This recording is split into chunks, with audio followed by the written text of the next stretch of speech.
사랑하는 성도 여러분, 반갑습니다. 하루의 첫 시간을 사랑하는 성도님들과 하나님의 말씀으로 시작하게 됨을 감사드립니다. 오늘 또한 하나님의 말씀으로 시작하는 이 하루가 하나님의 말씀으로 마무리될 때에 감사가 넘치시는 저와 여러분 되기를 주님의 이름으로 축복합니다. 오늘의 말씀은 사사기서 6장에서 8장까지의 말씀입니다. 오늘의 말씀을 통해 나누고자 하는 말씀의 제목은 그럼에도 하나님은 우리와 함께 하십니다 라는 제목입니다. 그럼에도 하나님은 우리와 함께 하십니다 라는 제목으로 하나님 말씀을 나눌 때에 오늘 또 하나님의 선하신 계획과 인도하심을 믿고 나아가는 은혜 하루 되시기를 주님의 이름으로 축복합니다. 오늘 우리가 나누게 될 사사기서 6장에서 8장까지의 내용은 우리가 기드온과 300용사라는 타이틀로 기억하고 잘 알고 있는 말씀의 내용입니다. 저는 오늘 말씀을 묵상하면서 우리가 기드온과 300용사를 통하여 권하신 그 은혜의 하나님의 장면에 집중하기보다는 그 전과 그 후의 내용을 잠시 생각해 보고자 합니다. 사사기서 6장 1절에 보면 이스라엘 자손이 또 여호와의 목전에 악을 행하였으므로 여호와께서 7년 동안 그들을 미디안의 손에 넘겨주시니라고 기록되어져 있습니다. 이스라엘 자손이 또 여호와의 목전에 악을 행하였다라는 말씀으로 시작합니다. 이 말씀은 지금 이스라엘 자손이 계속해서 반복되어져 죄를 짓는 장면을 말씀하고 있습니다. 그래서 또라는 단어가 나오는데 이 또라는 단어는 부정적인 반복이 계속 일어나는 것을 이야기해 주고 있습니다. 우리가 잘 알고 있는 이 기드온의 이야기는 사사기의 5번째로 나오는 사사 이야기입니다. 그런데 기드온이 등장하게 되면서 나오는 장면이나 등장하기 전이나 그리고 등장한 뒤에 나오는 장면도 역시나 이스라엘 자손이 여호와의 목전에 악을 행하였다는 말로 시작하고 있습니다. 이러한 이야기는 하나님 앞에서 계속해서 우리가 같은 범죄를 저지르고 있다는 것을 말씀해 주고 있습니다. 이스라엘 백성들은 하나님의 언약을 통하여서 이 가나안 땅을 정복하였습니다. 그리고 그 가나안 땅에서 하나님의 말씀으로 살아갈 때에 승리하며 살아갈 수 있다는 것 또한 그들이 알고 있었습니다. 그럼에도 불구하고 그 삶을 이어가지 못하고 그들은 하나님을 잊어버리고 배교를 하게 됩니다. 하나님 외에 다른 신을 섬기며 나아가게 됩니다. 특별히 이 기드온에 나오는 장면도 바알을 섬기면서 그들에게 어려움이 닥치고 있음을 우리는 알 수 있습니다.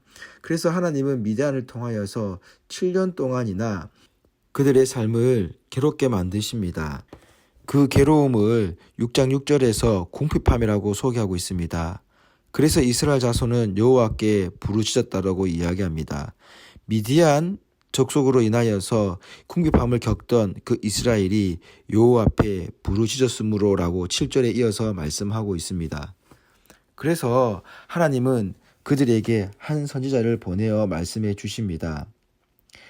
너희가 어떻게 해서 이 땅에 들어오고 정복하고 이렇게 삶을 누리게 되었는데 그럼에도 불구하고 그 하나님에 의해서 이렇게 놀라운 은혜를 입었음에도 하나님 말씀에 온전히 순종하지 못하는 모습에 대해서 이 선지자를 통해서 말씀해 주십니다. 하나님은 이스라엘에게 사사 기드온을 보내시기 전에 이미 이스라엘의 잘못이 무엇인지 말씀해 주셨습니다. 그리고 기드온을 통하여서 하나님은 이스라엘 백성들을 구원해 내십니다. 이렇게 하나님께서는 자신들의 백성에게 잘못이 무엇인지를 알려주셨고 그리고 기드온을 통하여도 구원해 주십니다. 하나님의 구원의 방법은 역시나 그 하나님께 전쟁이 속하였다라는 것을 보여주고 계셨습니다. 기드온과 300용사는 그들이 손에 들었던 나팔과 그리고 항아리를 부수면서 나팔을 불며 항아리를 깨트리면서 외쳤던 여호와와 기드온의 칼이다라는 이 외침 속에서 미디안 족속들을 물리치는 장면이 나옵니다. 그래서 하나님께서는 뭐라고 나오냐면 7장 22절에 보시면 300명이 나팔을 불 때에 여호와께서 그 온 진영에서 친구끼리 칼로 치게 하심으로 적군이 도망하여 라는 말씀이 나옵니다.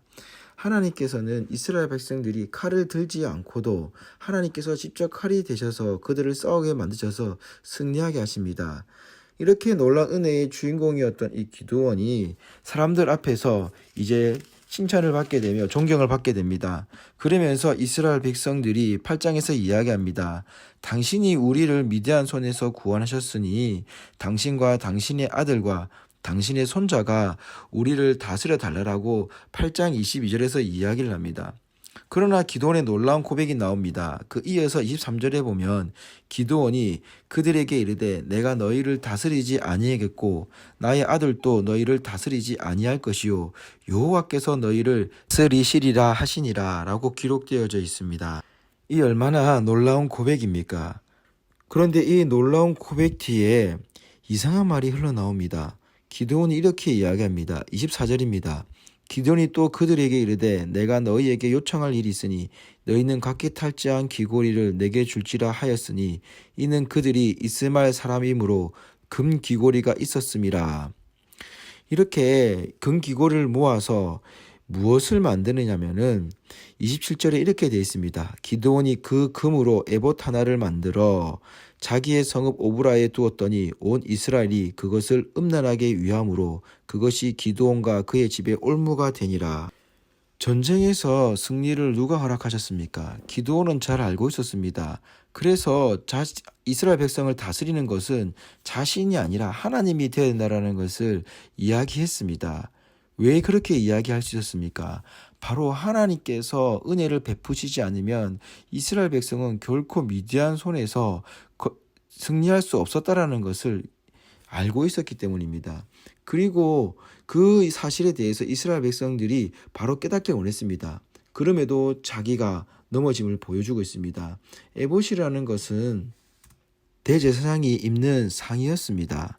그래서 이것은 여호와의 뜻을 묻는데 사용되었던 대제사장이 입고 하나님의 뜻을 묻는데 사용되었던 그 옷이었습니다. 그런데 기드온은 이것을 우상화시켜 버렸습니다. 그 우상화가 잘못되어서 이스라엘은 음란의 죄에 빠지게 됩니다. 그리고 그 결과 기드온이 죽고 난 뒤에 34절에 이렇게 기록되어져 있습니다. 이스라엘 자손이 주위의 모든 원수들의 손에서 자기들을 건져내신 여호와 자기들의 하나님을 기억하지 아니하며 또 여호바알이라 하는 기드온이 이스라엘에 베푼 모든 은혜를 따라 그 집을 후대하지도 아니하였더라. 즉 하나님의 은혜를 잊어버렸다라는 겁니다. 그들이 힘들어 하나님께 부르짖었습니다. 그래서 하나님이 기드온과 300용사를 통하여서 구원해 주셨습니다. 그런데 그들의 처음과 끝이 어떻습니까? 똑같이 또 여호와의 목전에서 악을 행하는 거였습니다. 사랑하는 성도 여러분, 사사기서를 통하여서 계속해서 그들이 어려움을 겪는 이유는 무엇입니까? 바로 악이 등장하기 때문입니다. 그 악은 무엇입니까? 하나님을 잊어버리는 것입니다. 그들은 힘이 들 때 하나님이 잊은 것이 아니었습니다. 오히려 그들의 삶이 평안하였을 때 하나님을 잊어버리고 자신들의 마음대로 살았습니다. 그러다가 힘이 들면 다시 하나님을 찾았습니다. 우리가 오늘 이 말씀을 바라보면서 우리의 일생에, 우리의 평생에 하나님을 잊지 않았으면 좋겠습니다. 왜입니까? 그럼에도 하나님이 우리와 함께 하시기 때문입니다. 그럼에도 이스라엘 백성들과 하나님이 함께 하셨습니다. 그럼에도 하나님은 우리와 함께 하실 것입니다. 우리가 하나님과 함께 할 때에 어떻습니까? 미디안을 물리칠 수 있습니다. 이 어려운 시기를 보내면서 우리가 하나님과 함께 할 때에 이 어려운 시기를 하나님께서 구원으로 인도하여 주실 줄 믿습니다. 그래서 부활을 맞이한 우리들이 하나님을 잊지 않고 하나님을 기억함으로써 하나님이 우리에게 주시는 그 놀라운 은혜들을 만끽하면서 이 하루, 복된 하루, 하나님이 부어주시는 놀라운 은혜 속에서 코로나 바이러스로 인하여서 어려움을 겪고 있지만 그럼에도 하나님이 우리와 함께 하시며 지켜주심을 믿으며 나아가는 저와 여러분 되기를 주님의 이름으로 축원드립니다.